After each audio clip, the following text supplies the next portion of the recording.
नमस्कार, आप देख रहे हैं अब तक टीवी चैनल। हमारे संवाददाता शिवहरी शर्मा ने बरेली से जानकारी देते हुए बताया, रिपब्लिक ऑफ इंडिया अठावले के प्रदेश उपाध्यक्ष ने भारतीय जनता पार्टी में अपनी आस्था व्यक्त करते हुए कहा है कि उनकी पार्टी के सहयोग से आगामी लोकसभा चुनाव में भारतीय जनता पार्टी की जीत निश्चित है।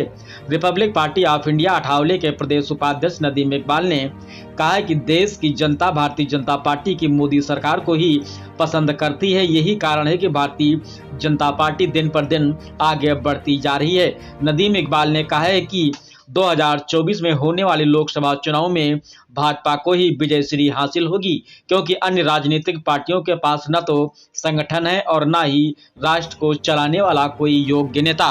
आइए चलते हैं हमारे संवाददाता के साथ। मोदी जी से मिलकर के मैं जो हूँ मैसेज डाल करके अपॉइंटमेंट लेकर के योगी से ये मांग करता हूँ माननीय मोदी जी से कि गीता और रामायण को राष्ट्रीय ग्रंथ घोषित करें।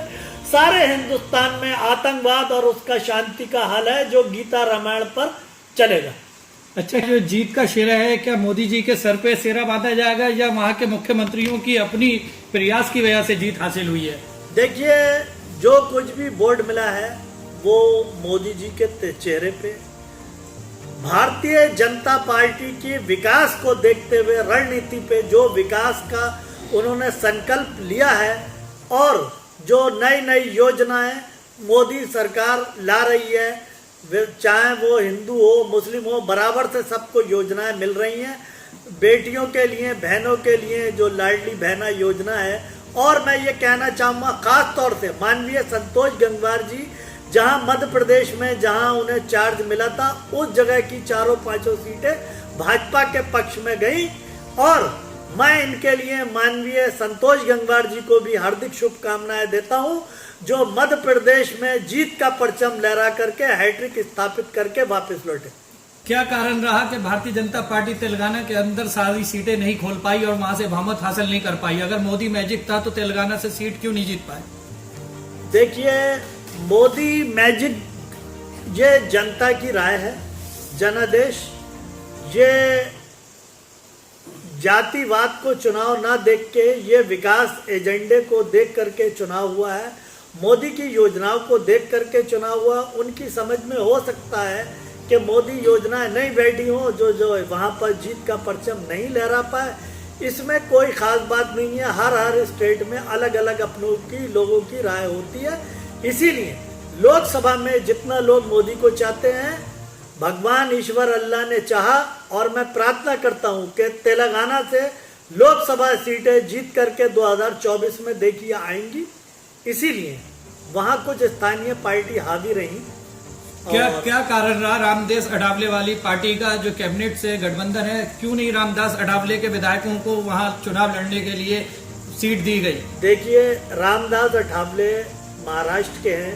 उनका वो जो प्रभार है ज़्यादा महाराष्ट्र में है, लेकिन जहाँ जहाँ उन्हें कार्यकर्ताओं को भाजपा का चुनाव प्रचार करने का जिम्मा दिया गया था। रामदास अठावले रिपब्लिकन पार्टी के सारे स्टेट में कार्यकर्ता हैं, ये भाजपा भी मानती है। और एक संगठन है रिपब्लिकन पार्टी ऑफ इंडिया का, जो वामसेप से कन्वर्ट होकर के आया है।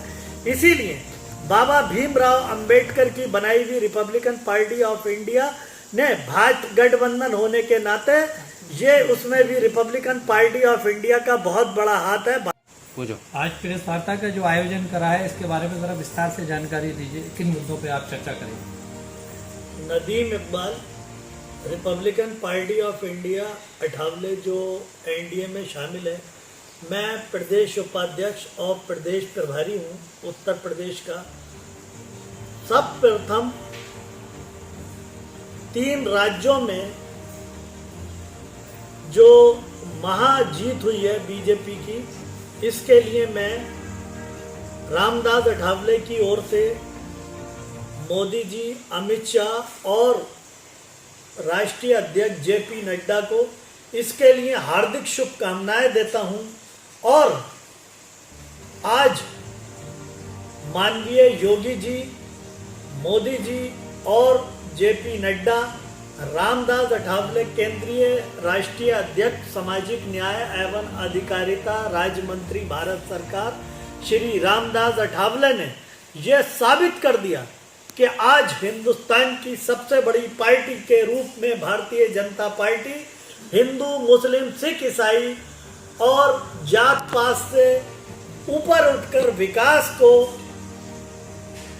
सर्वोपरि मानकर काम कर रही है। इसीलिए हर वर्ग का वोट मैं मुस्लिम समाज के भाजपा को मिल रहा है। इस जीत ने यह साबित कर दिया कि कोई भी वर्ग, हर कोई वर्ग मोदी जी को चाहता है और 2024 में पुनः एक बार फिर प्रधानमंत्री बनाने के लिए लोग संकल्प कर रहे हैं और मोदी जी को फिर से 2024 में प्रधानमंत्री बनाएंगे और इतिहास रचा जाएगा कि तीसरी बार भी मोदी सरकार भारत सरकार में परचम लहराए। और मैं ये कहना चाहूँगा कि जो लोग ये कहते हैं कि राम राज का विरोध करें, मैं चाहता हूँ हिंदुस्तान में मोदी जी की, योगी जी की देखरेख में राम राज आए। किसी राम राज में ये नहीं कहा गया है कि हिंदू, मुस्लिम, सिख, ईसाई को मारो। राम राज से शांति और गीता के पाठ से ही शांति आ सकती है और इसके साथ ही चुनाव लड़ा रहा था भाजपा का। क्या आने वाले 2024 के चुनाव में अठावले जी की पार्टी 24 के चुनाव में विधायकों के साथ चुनाव लड़ेगी, सांसदी के?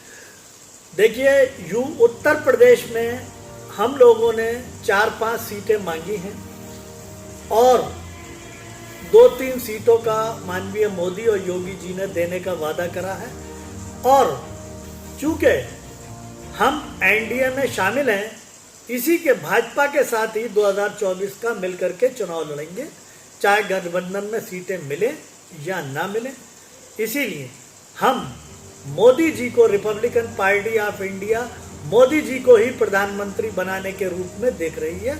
और फिर से तीसरी बार, फिर एक बार पुनः कहूंगा कि हार्दिक स्थापित तीसरी बार फिर भाजपा एनडीए की सरकार फिर हिंदुस्तान के अंदर परचम लहराएगी और शांति व्यवस्था, जैसे हिंदू, मुस्लिम, सिख सारे वर्गों के लिए काम हो रहा है, भारत का परचम जैसे देश विदेशों तक में मोदी जी ने लहराया है, वो फिर ऊंचाइयों पर ले जा करके लहराएगा।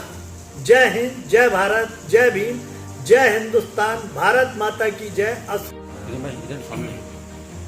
आज जो प्रेस वार्ता रखी है, जरा इसके बारे में विस्तार से जानकारी दीजिए। किन मुद्दों पे आप चर्चा कर रहे हैं और जनता तक बात आपकी पहुंचना जरूरी है। मैं